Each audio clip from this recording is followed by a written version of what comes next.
In a city comprising an estimated 15 million people, it can be hard to find a quiet place to sit and read. In Istanbul, there is a serious dearth of decent libraries, those ancient, archetypal establishments offering silence, books and perhaps a table or two. If you're looking for a literary refuge in this chaotic city but you're not a student, researcher or academic, things can get a bit difficult. Sundays Zaman hit the streets of Istanbul in search of such a haven.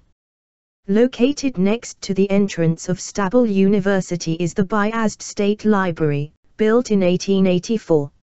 It stands aged and pretty, like most late-Ottoman era buildings. After the security check-in, and entry granted only via a passport or Turkish citizenship card, the library is anti-climactic. There are simply no books. There are not even shelves for books.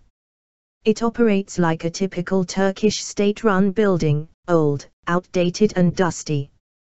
After asking at the information desk where the books have gone, the answer was that they were in storage and can only be obtained upon request. Archived newspapers, bound in large books, are more readily available and can be examined on large tables. There are replicas of orientalist paintings on the walls, but otherwise the building is bare and offers almost nothing for visitors apart from tables amid peace and quiet. Not far from the Beyazıt Library is the İstanbul Orhan City Public Library, directly across the street from the university's library. It is another old building, this one made of brick. Here too, one can only enter with a citizenship card, but unlike Beyazıt, there are actually books. Most are in Turkish, but there are a few volumes of English-language history books. Students take up most of the desks, though a mother with a young child and a senior citizen were also making use of the public services offered by the Ministry of Culture and Tourism. In the heart of city, just off Taksim Square and buried between several five-star hotels, is the Atatürk Library, which never closes.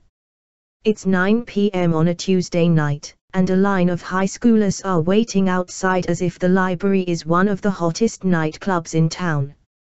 It will only start emptying out towards 2 a.m., says the guard at the door. On the promise of not trying to take up table space, Sundays Zaman is allowed in.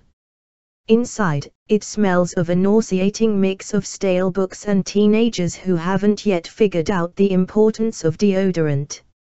Every table is occupied by teenagers hovering over higher education examination, YGS, university entrance exam practice books. But the books in the stacks are outdated, obscure and have lost their color. As I exited, a teenager nearly jumped for joy, ecstatic that my exit would equate in his entry. Sundays Zaman also caught up with Erbil Sivasoglu, one of the co-founders of Booksurf, booksurf.com, a startup company featuring online book sharing for non-Turkish language books. Based in Istanbul, the organization is making its way to other cities within Turkey and abroad.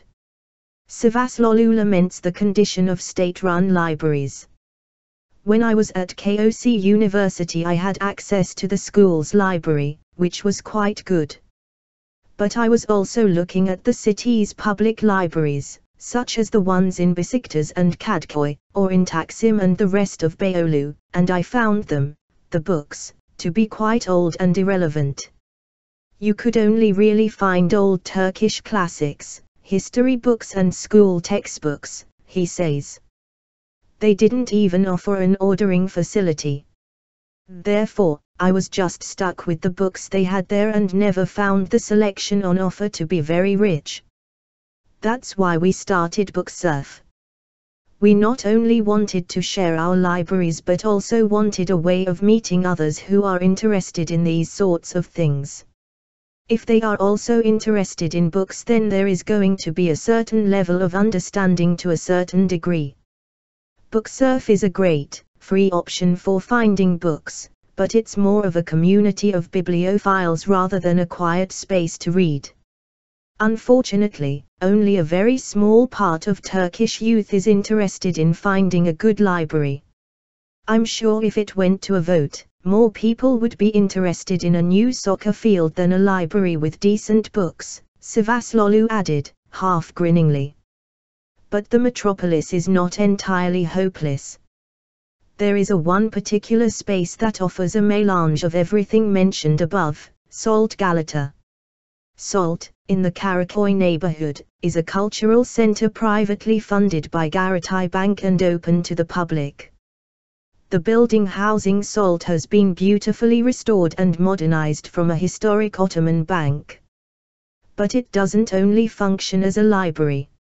It not only has books, old and new in several languages, but also a cafe, a restaurant, an exhibition area, a bookstore and an auditorium for cultural events. There are only two downsides to the establishment. One is that books cannot be checked out of the library, though unlimited copies can be made for free. And the other.